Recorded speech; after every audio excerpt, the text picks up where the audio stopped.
എനിക്ക് കിട്ടുന്ന ഏറ്റവും വലിയ പരാതി പരീക്ഷ സമയമായി. എന്റെ അച്ഛാ, എന്റെ കൊച്ചു പഠിച്ചിട്ടും ജയിക്കണില്ല, എന്തൊക്കെ പഠിച്ചാലും ഓർമ്മ കിട്ടണില്ല എന്നാ പറയണത്. എന്റെ അച്ഛാ, എന്റെ കൊച്ചിനെ ഓർമ്മ കിട്ടാൻ അച്ഛൻ പ്രാർത്ഥിക്കണം. പഠിക്കണതൊക്കെ മറന്നു പോവുക. ഞാൻ വിയോജിക്കുന്നു. പഠിച്ചാൽ മറക്കില്ല. ഈ കൊച്ച് പഠിച്ചിട്ടില്ല, അതുകൊണ്ടാണ് മറന്നു പോണത്. അതെന്താണെന്നല്ലേ, ഈ കൊച്ച് കാര്യമായിട്ടൊരു സീരിയൽ കണ്ടുകൊണ്ടിരിക്കുക. സീരിയലിൽ എന്നതാ കാണുന്നത്? 5-6 ആണുങ്ങൾ കൂടി ഒരു പെണ്ണിനെ ബലമായി പിടിച്ചൊരു വണ്ടിയെ കയറ്റിക്കൊണ്ട് പോവുക. ഈ പെണ്ണാണെങ്കിൽ പ്രാണനെ രക്ഷിക്കാൻ വേണ്ടി ഭയങ്കര ഇടി നിലവിളി, പക്ഷെ അവർ വിടുന്നില്ല. അർദ്ധരാത്രി സമയം കൊടുങ്കാടിന്റെ നടുക്ക് വെച്ച് ഈ ജീപ്പ് പെട്ടെന്ന് അങ്ങ് അമർന്നു നിന്നു. വല്ലാത്തൊരു ഒച്ചയും കേട്ടു. എന്നതാ, ഇവര് പുറത്തിറങ്ങി നോക്കുമ്പോൾ ടയർ 4 പഞ്ചറായി. ആരാണ്ട് അള്ളു വെച്ചതാ. ഇവന്മാർക്കാകെ നിരാശയായി. ഇനി എന്ത് ചെയ്യും? ഈ പെണ്ണിനെ കൊണ്ട് എങ്ങനെ പോകും? പുറത്തേക്ക് ഇറങ്ങി ഓരോരുത്തർ സിഗരറ്റ് കത്തിച്ച് വണ്ടിയെ ചാരി നിന്ന് ഇനി എന്താ എന്ന് ആലോചിക്കുമ്പോ ഈ പെണ്ണ് ആരും കാണാതെ ഇരുട്ടിലേക്ക് ഊളിയിട്ടിറങ്ങി മുട്ടുകുത്തി പതുങ്ങി കാട്ടിലേക്ക് കയറിപ്പോയി. തുടരും.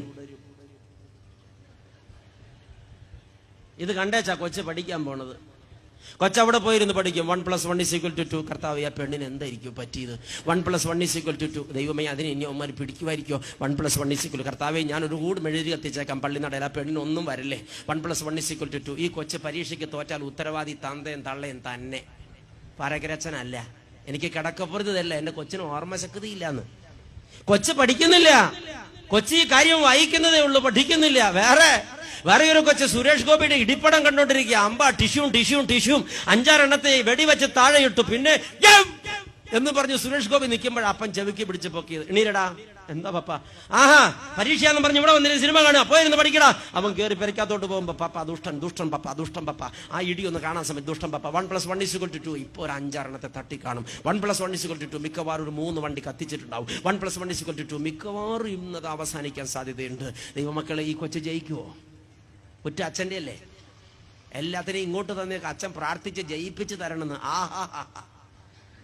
എന്താ സുഖം!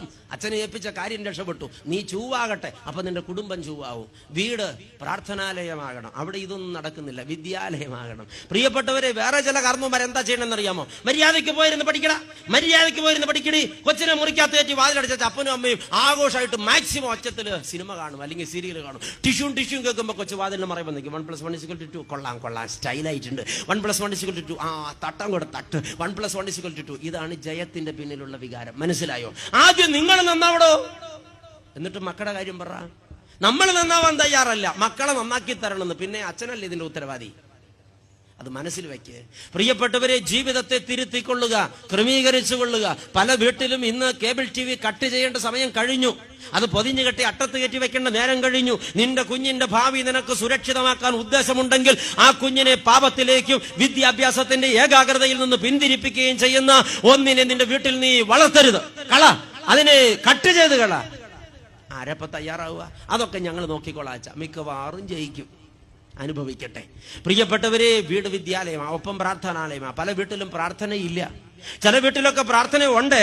3 നിലയിലാ പ്രാർത്ഥന. അതെന്നാച്ചു? 3 നില ഉള്ളത് കൊണ്ടാ. അതെ, 3 നില ഉള്ളത് കൊണ്ടാ.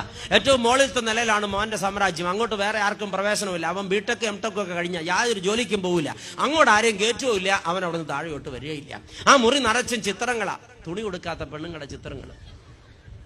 പിന്നെ അതിനകത്ത് ഇഷ്ടം പോലെ കാര്യങ്ങൾ വേറെയുണ്ട്. ഇന്റർനെറ്റ് ഉണ്ട്. പ്രിയപ്പെട്ടവരെ, അതുപോലെ തന്നെ 120 ചാനലുള്ള കേബിളുണ്ട്. അവൻ അതിനകത്തോടെ ഇന്റർനെറ്റിൽ കൂടെയും കേബിളിൽ കൂടെയും ഭയങ്കര പ്രാർത്ഥന. അത്യാവശ്യം കള്ളും കുടിക്കും, ബീഡിയും വലിക്കും. അപ്പനും അമ്മയും അങ്ങോട്ട് കയറി ചെല്ലുന്ന അവന് ഇഷ്ടമല്ല. മോന്റെ പ്രാർത്ഥന 3-ാം നിലയിൽ. അതിന്റെ താഴെ ഒരു നിലയുണ്ട്. അവിടെയാ മോളുടെ സാമ്രാജ്യം. അവള് BSc നഴ്സിംഗ് ഒക്കെ കഴിഞ്ഞിട്ട് വന്നതാ. ബാംഗ്ലൂരാ പഠിച്ച്. ഇനി ഒരു സ്ഥലത്തും ജോലിക്ക് പോകണില്ല എന്നാ പറഞ്ഞത്. കല്യാണവും വേണ്ടാന്നാ തീരുമാനം. അവൾ ആ മുറിക്കകത്ത് ഇങ്ങനെ ഇരിക്കുക. അതിനകത്ത് ഈ പറഞ്ഞ കേബിൾ TV ഇന്റർനെറ്റ് ഒക്കെ ഉണ്ട്. അവൾ ആ ഇന്റർനെറ്റിൽ കൂടെ 24 മണിക്കൂറും ചാറ്റിക്കൊണ്ടിരിക്കും. ഒരു ദിവസം ചീറ്റും, ഉറപ്പ്. അപ്പനും അമ്മ എവിടെയാന്ന്? അടിയിലിരുന്ന് ചങ്കത്തിടി നിലവിളിയാ. എന്റെ അച്ഛാ, എന്റെ ദൈവമേ, എന്റെ കുഞ്ഞുങ്ങളെ അനുഗ്രഹിക്കണമേ, നല്ല കാലം വരുത്തണമേ, അനുഗ്രഹിക്കണമേ. പിള്ളേർ അവിടെ എന്നെ എടുക്കുക. ഇത് കാരണന്മാർക്ക് ഓർമ്മയില്ല. ഈ കഴിഞ്ഞ നാളിൽ ഒരു സ്ത്രീ, സ്ഥലം ഞാൻ പറയുന്നില്ല, ഒരു സ്ത്രീ എന്നെ വിളിച്ചേച്ച് വലിയ വായിൽ നിലവിളിച്ച്, എന്നാ അച്ഛാ എന്റെ ഒരു മോനുണ്ട്, അവൻ ഭയങ്കര തെമ്മാടിയാ, കുടി കഴിഞ്ഞ് വന്നേച്ച് എന്നെ തല്ലും, തലമുടിക്ക് കുടിച്ച് മിറ്റത്തേക്കിടും. അപ്പനെ അവൻ കൊങ്ങാക്കി പിടിച്ച് ഞെക്കും. അച്ഛ അവനെ കൊണ്ട് തോറ്റു, 360 ദിവസം കുടിക്കും. എന്റെ അച്ഛ അവനെ കൊണ്ട് ഒരു നിവൃത്തിയും ഇല്ലാണ്ടായി. അച്ഛൻ പ്രാർത്ഥിക്കണം. ഞാനൊരു കാര്യം പറയട്ടെ, എന്നാന്ന് ചോദിച്ചു. അച്ഛ അവന് 30 വയസ്സായ അച്ഛ, അവൻ കല്യാണം കഴിച്ചില്ല അച്ഛ.